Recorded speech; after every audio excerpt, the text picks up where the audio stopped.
Hi, sir. Wyatt Williams with News 9 WAOW here in Wausau. How you doing, Wyatt? I'm great, sir. How are you? I'm doing good, man. Absolutely. Well, my question for you, if elected, what is the first thing you'll do to help Wisconsinites and other U.S. residents? Yes, sir.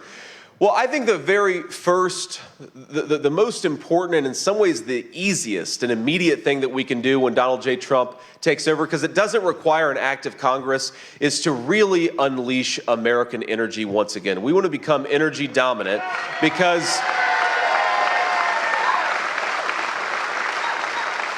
when we do that, that's going to create a lot of good energy jobs for people all over the United States of America. But more importantly than that, it's the most immediate thing that we can do to lower the cost of goods, to lower those interest rates, and to start making the American dream affordable again. That's priority number one, is to start making people's lives more affordable again. That's the way in which Kamala Harris's leadership has been the most broken.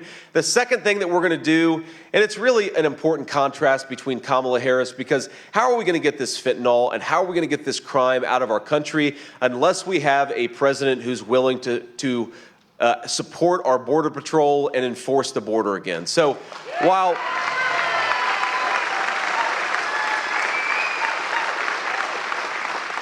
there are a lot of specific policies, from re-implementing deportations to continuing construction of the border wall to re-implementing the Remain in Mexico policy. But the basic gist of it is this. While Kamala Harris has rolled out the red carpet for illegal aliens, Donald Trump has a much different message. If you're in this country illegally, pack your bags, because in 3 months you're going back home.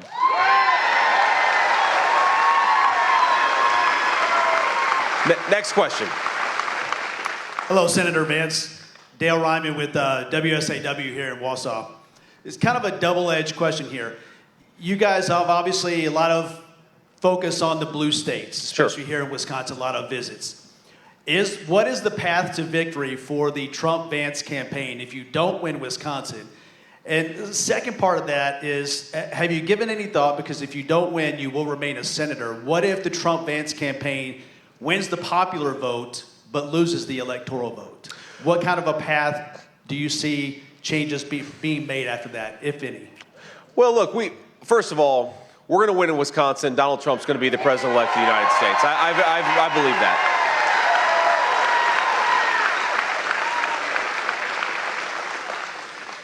You know, here's the thing. We can talk about the popular vote, the electoral college. To me, it's like talking about yards in a football game when we're talking about points. You don't win a football game by getting more yards than the other team. You win a football game by getting more points than the other team. And the way that our founders set up the United States Constitution is that electoral college determines the victor in the American presidential election. That's the way that it is, and that's the way that it's going to be as far as I'm concerned.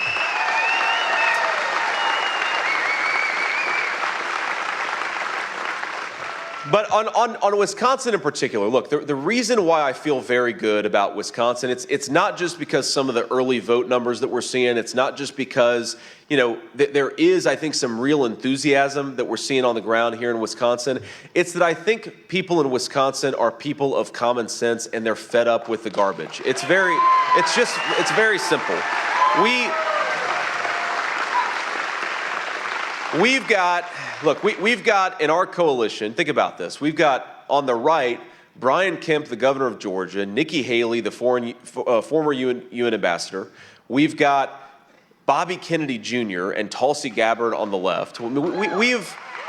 Donald Trump has united all of these people. And of course, there's disagreement between all five of the people that I just named. And yet, what unites us is a love of the United States of America and a recognition that common sense needs to be brought back in the United States government.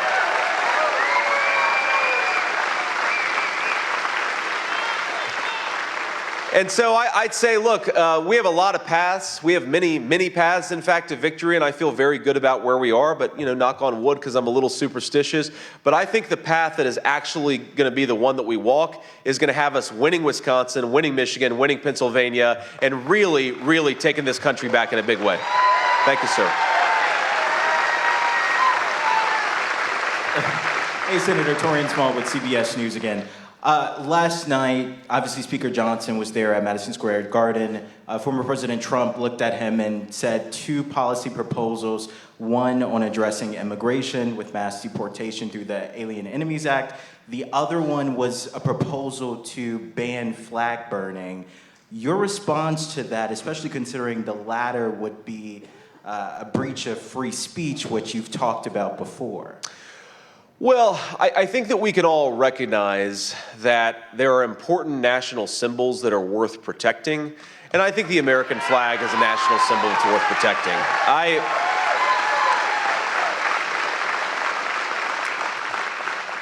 Look, the censorship that I'm worried about is not somebody not being able to burn a flag at a protest rally, which, by the way, can sometimes be dangerous.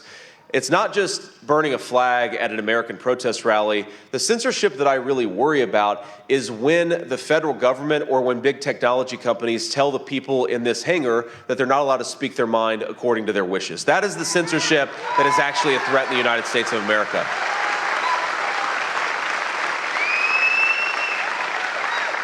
So obviously we'd have to see what that legislation looked like. I'm sure that the courts would get a say because somebody would file a lawsuit. But the censorship that we should be most worried about, it's not just the official censorship coming from the government, but it's this thing that I think a lot of us feel, maybe not in this room, but I think a lot of our fellow Americans feel this idea that you're not allowed to speak openly about your values, about your faith, about what you believe, and about who you're ultimately going to vote for. And what I'd ask every person in this room to remember is that cowardice is contagious, but courage is contagious too. And what I see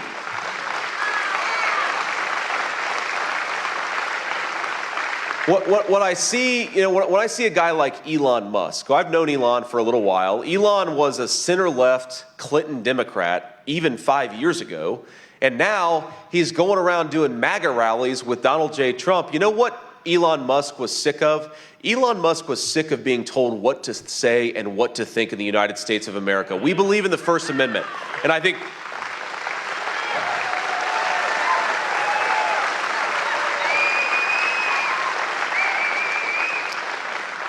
that's something we really have to take back. Don't let somebody make you feel bad, or don't let somebody make you feel ashamed because you disagree with them on a particular issue. Get informed, of course, get educated, have a conversation. America was built around the idea that American citizens could have conversations with one another, even when, maybe especially when we disagree with one another. And by the way, let me make one final point about that, and then I'll take one final question. Something that I've seen in my own life, and I've seen it with by the way, my beautiful wife is here. Give it up for Usha. Usha, I love you, honey.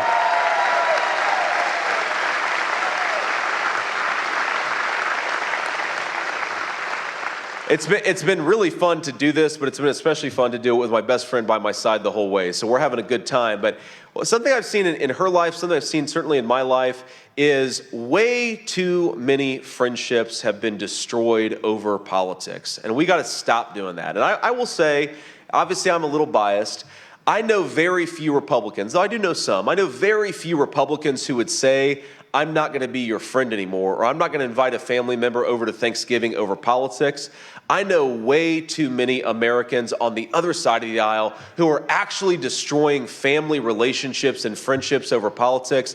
My simple advice is stop doing that. It's way, way too important. Family and friendship is way too important to lose and to cast aside over stupid things.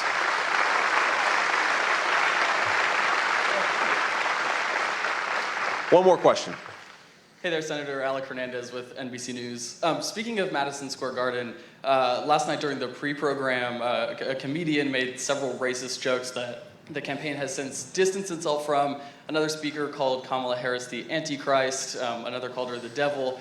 You've talked before about former President Trump being able to unite the country. I'm curious, as we are entering this last stretch of campaigning, this final week, is that the right tone to have started this final 8 days with?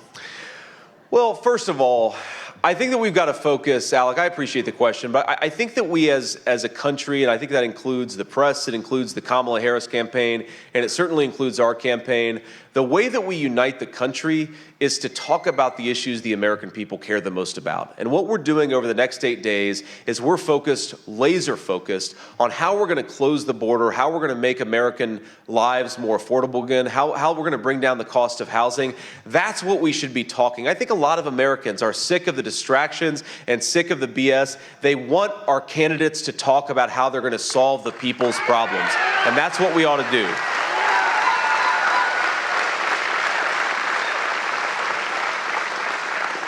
Now, I've heard about the joke. I haven't actually seen the joke that you mentioned, but I think that it's telling that Kamala Harris's closing message is essentially that all of Donald Trump's voters are Nazis and you should get really pissed off about a comedian telling a joke. That is not the message of a winning campaign. And most importantly, it's not the message of a person who's fit to be the president of the United States of America.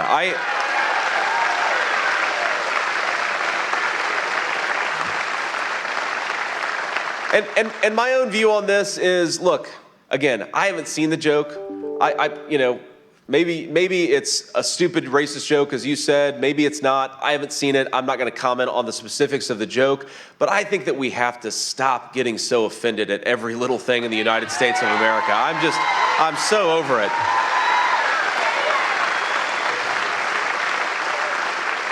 I mean, somebody sent me a couple days ago, and they were kind of pissed off about it. Maybe it was yesterday, of this comedian George Lopez, who had made a joke at a Kamala Harris rally. And he basically, the point was, he was trying to make a joke. It was against Mexicans, and I forget the exact context. But if you wanted to look at it a particular way, you could say that was a racist joke. And this person, in fact, was encouraging me to sort of, blow this up and make this about how Kamala Harris doesn't respect Latinos. And my response was, can we all just take a chill pill and take a joke from time to time? This is ridiculous. Our country...